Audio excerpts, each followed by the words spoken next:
So the list of those who can now be targeted may lengthen from people who actually do bad things to people who merely think bad things.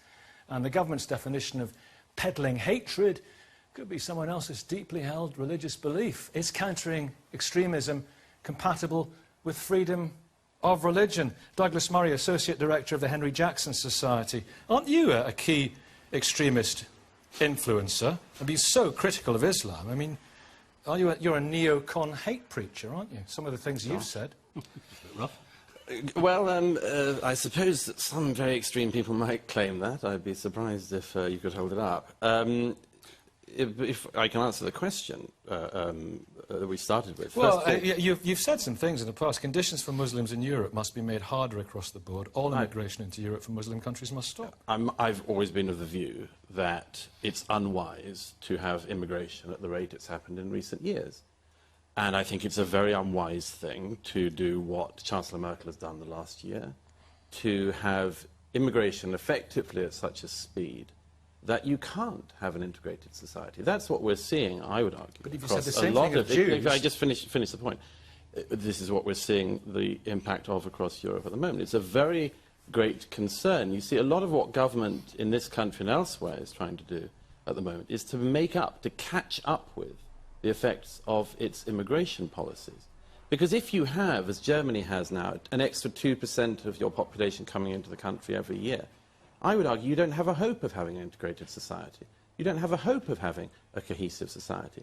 And as for the argument that, as it were, this is something you wouldn't say about any other group and so on, I can assure you that if any other minority group within a society had a constant record of producing a minority within it, but a minority that is significant, of people who, for instance, blow up tubes or buses or fly planes into the Twin Towers, or, as happened 3 years ago today, murder a soldier on the streets of London, decapitate him in broad daylight for being a member of the British Army, I would say you would say that about any other group. I think you would be deeply concerned about any group in society that had that, even as I say, as it is, a very distinct minority. Let me just remind you of one other fact, if I may, whilst you've got me onto it, which is that a lot of other minorities, I think rightly, are concerned about this.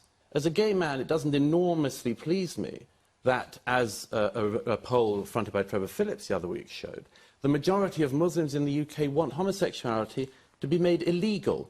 Not on board with gay marriage, not entirely hot with civil partnerships, but want homosexuality to be made illegal. So I think this raises all sorts of questions, and I think they're very legitimate questions to be raised, and in my view, they're not raised often enough. Why do you believe, then, let me take it to you, for the strict enforcement of Sharia, a caliphate is an ideal society, gays are going to hell, adulterers are stoned? Are those extremist values? These are views that are not held or practiced in this country, but people that want to preach this hatred against... Those views are not held in this country? Well, let me just explain that. We've got people preaching a lot of hatred and poison against Muslims. Give me one case, even in Muslim countries, where they practice Sharia law, where they go as a routine, hold on, in routine. Most Muslim countries do not do the death penalty, they do not do the stoning, they do not do all these things. This is most Muslim countries that are supposed to run under Sharia law. Let me... Some do, but they are... It shouldn't be necessary to have to shoot this down, but let me do it. Sunni, Shia, two most important distinctions within Islam. The most important Sunni state in the world, Saudi Arabia, executes people for being gay. The greatest friend of the UK. He crucifies people, beheads people and crucifies. Recently sentenced to beheading and then crucifixion an underage young Shia man because of his familial connections with the Shia family that the Sunni house of Saudi Arabia didn't want to live. Then let's go to the other side then, to the Shia powers. The most important Shia country in the world is Iran. In Iran, you get killed for being gay, you'll be stoned to death as a woman if you're an adulterer, or hanged from a crane if you're lucky. So please, let's not have this stupid cover, because we are cleverer than you think we are. Anyone in this country can look at the internet, they can read articles. You cannot cover that over. It's fact. It's what's going on. It's what ISIS is currently trying to do in the territories that it controls. It doesn't come from nowhere. And if we're going to talk about extremism, a great deal... Let me finish this point. A great deal would be improved in this country country if people like you came into studios like this and admitted that there is a problem, and admitted that you wanted to join in finding a solution to that problem, instead of trying to pretend that the problem doesn't exist. And listeners to recognise is that the evidence that this policy is based upon simply does not stack up. It is non-scientific because there is, Nikki, if you let me finish, there is no empirical evidence saying that an extreme form of Islamic ideology is, in fact, the cause of terrorism. And you look at the work of Martha Crenshaw, you look at the work of Mark Sageman, ex-CIA, and you look at all these other studies that have been done on it, the scholarship, and they're pulling faces now because they can't come back at this. Whoa, wait a minute, everybody. Wait a minute. No, hang on, Steve. No, in a second, Pete. No, Peter, in a second. Not quite yet. Not quite yet. You say, hang on, Rizwan. You say that they can't come back, and I'm going to let them. Then you mentioned as well other religions, and I'm going to come to you, Linda, on that, because you may feel that some of your views will be marginalised and frowned upon. That was a very interesting point. Yeah. Conservative Christians. Linda Rose, what are you... And you raised this point, Rizwan. What about people of your ilk who are worried about this legislation because what you want to say and what you want to believe may be curtailed? Yes, we're very worried. What sin for a man to lie with a man? What does it say the punishment should be? Again, the various punishments that I'm trying to remember, actually, in Leviticus. Is it stoning? I would have to check that, Nikki, because I'm not entirely sure. Douglas Murray? Leviticus does have such threats in it, and it's my view that, and I think Alan Dean said the same thing, that nobody should be criminalised or prosecuted for holding what is a conservative religious opinion. I'm the last person to argue that people can have that opinion. I think that's another thing if you then believe that as a result of your religious opinion, other people should be prosecuted. But let me just pick up on a very important point that this raises. You see, if an Anglican or somebody somebody saying they were speaking in the name of Anglican Christianity, today, in the street, beheaded somebody in the name of the Christian God, and we came on this programme a week from now, do you think that there would be a single Anglican Christian in the country who would not say, it's disgusting, it's appalling, we abhor this? Do you think there would be anybody, like the lineup we have here, of people providing excuses or saying, how dare you talk about our religion? How dare you talk about Anglicanism? This is the problem. These two gentlemen here epitomise the problem. Linda can respond. Linda respond. Don't worry. We've got time. What was it? You said it's racism, is it? Yeah, okay. Let's address that in just a second. Linda Rose, the Reverend... Why didn't you call him misogynist and throw out some Everybody be quiet. Everybody be quiet. I am not denying the fact that the UK is probably one of the best countries, right? I was born and raised here. All I'm saying to you that if you deny a group of people the chance to articulate their identity around Islam, then what you are essentially doing is you are saying that you can be a citizen, but you cannot be a citizen who chooses to express their identity around Islam. That's what I do not engage with racism, Douglas. I would not. Rabia, we haven't heard from you.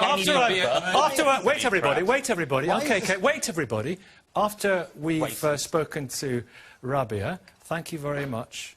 It is important because Peter raised some really excellent points that I think need to be emphasised. And one is that you can keep claiming that ideology and religion is the cause of this issue, but as Peter very articulately just noted, that actually all the cases that we have show that this is a political phenomenon. And in fact, even MI5's internal research on the issue of political violence and terrorism showcases that religion actually acts as a bulwark against terrorism and political violence. So this idea that it's this overzealous, irrational ideology that's driving terrorism is a complete red herring and disingenuous. And the second thing is that policies that are being introduced now by the government in the name of countering political Islamic violence are already being applied to non-Muslim communities, and the police have been surveilling the leaders of the Green Party, Cyan Berry and Caroline Lucas, who's a member of Parliament. So here we have it. Animal rights people as well. Absolutely, and left-wing dissidents and activists. Douglas Murray, do you want to come back in here? Well, just quickly, because you mentioned the thing of British values. What a lot of this is I'm not the world's greatest fan of the prevent strategy. I think it's an attempt by government to deal with a pretty insoluble problem, actually, as I said at the Insoluble? A fairly insoluble That's pretty problem. pessimistic. Well, look, I mean, if you've got a choice between whether or not you believe you should follow David Cameron or Allah, a lot of Muslims will follow Allah, amazingly enough. And it's because the world is split into good and bad, isn't it? The thing that's... I think even Peter would take the latter, given that choice. So let me just get back. Black and white. So what we You'd follow David Cameron. if you would just allow me to finish one sentence, you might learn something. I don't patronise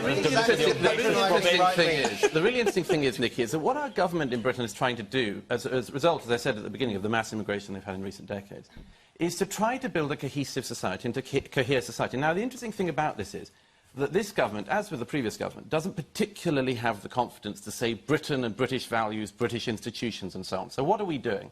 We're basically trying to make it liberal values, that Britain will be about liberal values, about gay marriage, about all sorts of other things.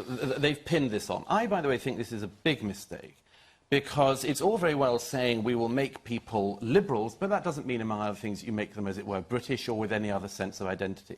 So the interesting thing is, though, that because the British government has decided effectively the best we can do is to make people vaguely liberal, then it means that the qualifications for extremism, as it were, are exactly, effectively conservative ideas. And that is why the Islam thing keeps on posing such an issue. Because, you see, in the terms of social liberalism, Islam is the slowest kid in the class. And we are all speaking at the level of the slowest kid in the class. And that is a problem that we're not going to get over for a long time to come. Mohammed, Just put it as the last do word. it quickly. If everything was true as these right-wingers claim it is, why is Islam... right-winger. Why, not you. Why is Islam... why is Islam the fastest growing religion in the Western world? That says it all. It is. It is. That's the end of it. That's the end of it. Religion. That's the end of it.